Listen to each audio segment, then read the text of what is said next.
What it do, bruh? Talk of the town, Nintendo, Doc Trey still holding it down, still make the best games, and you know this, bro. It's the truth. If you don't like it, you can have that seatbelt.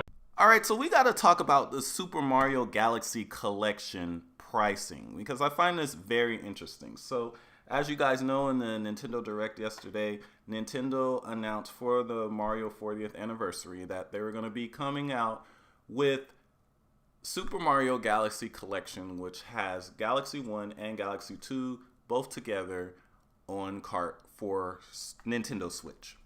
And when played on the Nintendo Switch 2, there's going to be a free update that actually is able to display both games in 4K instead of 1080p on the regular Nintendo Switch. And while people are excited for Galaxy 2 to finally be available on a modern Nintendo system, people were very disappointed with the price point. So, if you guys don't know, if you buy the games together in the collection, you get them both for $70. You also have the option to purchase them separately, digitally, on eShop for $40 a piece. And this is mostly aimed probably at the people that already bought the 3D All-Stars collection for the Switch and don't want to spend more money on Galaxy 1 that they already have, and they can just pick up Galaxy 2 for $40. Now, the controversy comes in terms of the price, because one, it's higher than most people anticipated, and also there was a lot of people when this rumor was going around that were, for whatever reason, under the assumption that Nintendo would just re-release the 3D All-Stars collection and add Super Mario Galaxy 2 to it. And this had me scratching my head, because if Nintendo were to do that, that would literally make that version of the game useless. Literally. It would be a useless disc after that. So I don't know why people thought that Nintendo would go that route, or I guess there was even some people, I guess, that were hoping that maybe people that own that version would get a free update adding Galaxy 2 to their collection or something.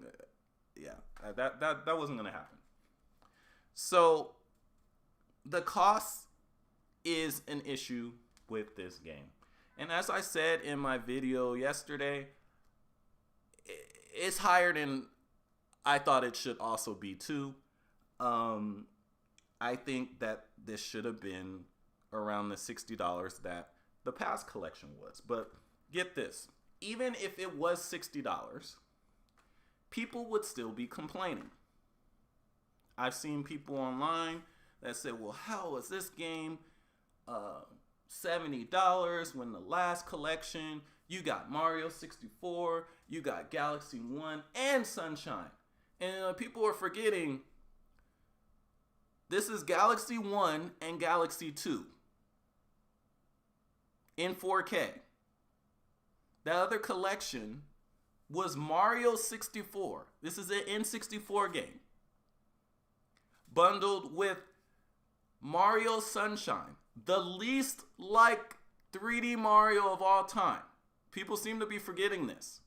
So in terms of value, Nintendo was not looking at Mario 64 and Super Mario Sunshine as the same value as Mario Galaxy.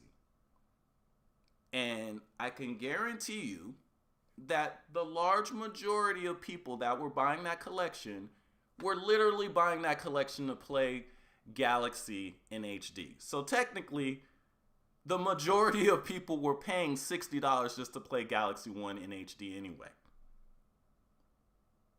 So what is really the difference here with this being both Galaxies, but for $70, when you technically paid $60 just to play Galaxy 1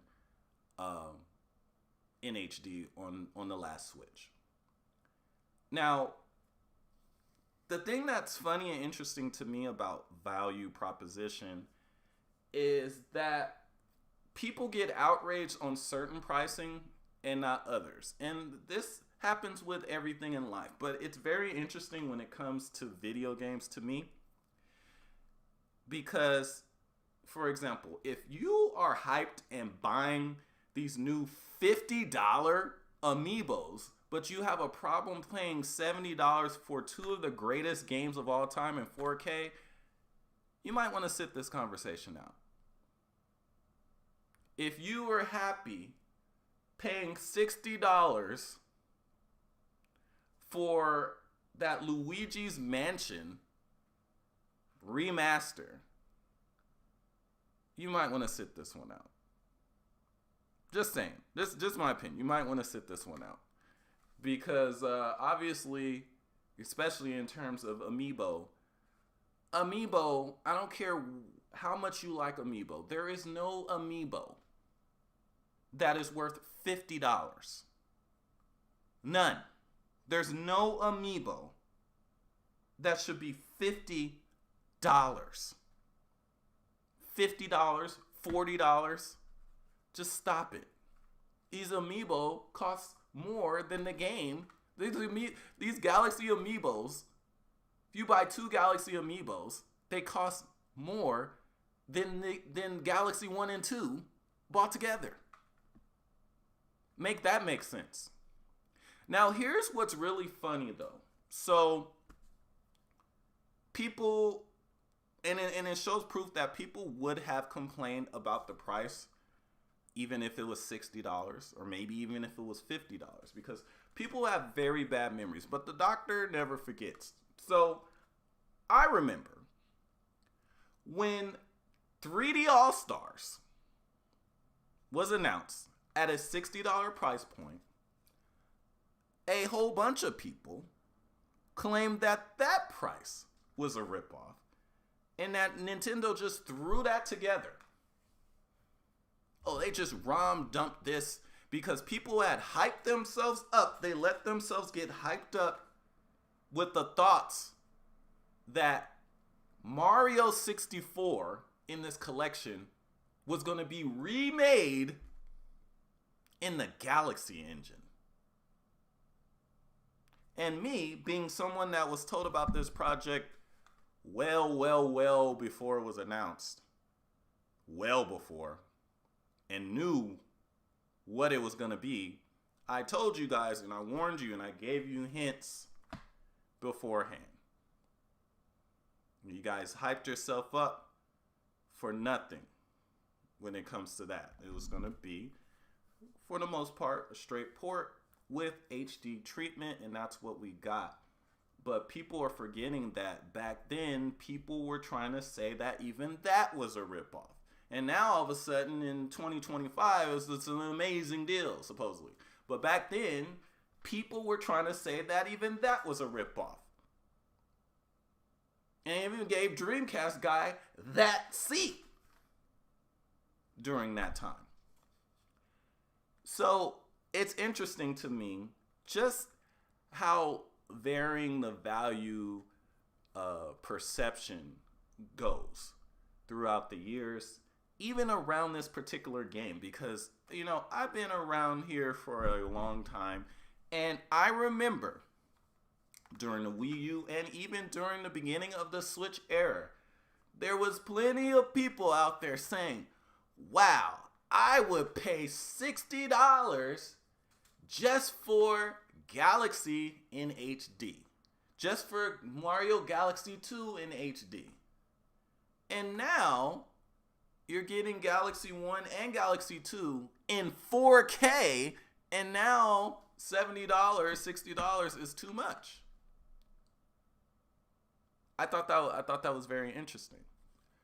Now, like I said before, I also am not a fan of the price. But here's the thing. People feel like they have to buy this. You don't. You do not have to buy this. And that's the thing that trips me out about these things. Like, the stuff comes out and they're like, damn you, Nintendo. Like, you don't have to buy this. This is a port of older games. Older Mario games. You do not have to buy this. This is not a requirement to enjoy the Switch 2. This isn't like something like a Switch Pro controller, Switch 2 Pro controller, which still isn't a requirement, but it's definitely preferred to play on Switch 2. This is different. You don't have to buy this. And not only do you not have to buy this, unlike 3D All-Stars Collection, this is not a limited time thing, or at least so far it's not announced as a limited time thing. You don't have to buy this right now. Now, just a warning. So just like with what happened with the Metroid Prime Remaster, physical versions of this game, I think, at least at launch, will be limited. So it is going to sell out. There is going to be people trying to put the copies on eBay, but that is just because it's going to be limited at launch, because the announced time to the release period is very small. It's a small window for retailers. But just like Metroid Prime Remastered, in a few weeks, they're going to have plenty of stock, and it may, like Metroid Prime Remaster, may even go on sale. If you think the prices of these games is too high, don't buy it. And even if you're interested in them like I am, just wait for it to go on. Somebody will put this on sale. Somebody will. Or there will be some way to get this for not $70. You don't have to buy it at launch. This isn't a third-party game. Like, if you don't buy it, if all of you guys don't buy it, Nintendo's not going to be like, oh my gosh, I guess we'll never make a 3D Mario again. No. If it's too high, don't buy it. Wait for it to go on some kind of sale. Just wait. Freaking Black Friday is in a little over 2 months. Don't buy it. You are not obligated to buy this. I don't know. I just thought that's funny. And yes, I do think that this is very high price for what it is.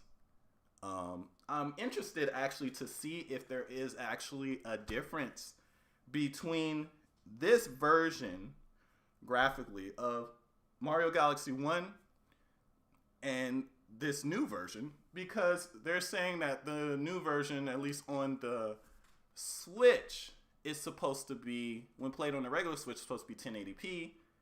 Now, 3D All-Stars on the collection, I'm sorry, Mario Galaxy 1 on the actual collection was being displayed at 1080p, but the actual native resolution was not 1080p. It was like something like 900p or something. So I wonder if this is actually improved when playing on the regular Switch. Maybe it's native 1080p now, but maybe not. It's probably just the same version. Another thing that's a lot of people are trying to bring up is that, on the Wii U, they sold you Mario Galaxy 2 for only $19.99. My guy, that was on the Wii U. The Wii U. The same system that only sold 13 million in 5 years. The same system where Nintendo was so desperate for sales that they were giving away a free first-party game with purchase of Mario Kart. Mario Kart. It's not comparable. Add to the fact that you were paying $20 for a 480p version of Galaxy on a 1080p capable system that plays Wii discs. It's not the same. It's not the same. But anyway, let me know what you guys think in the comment section.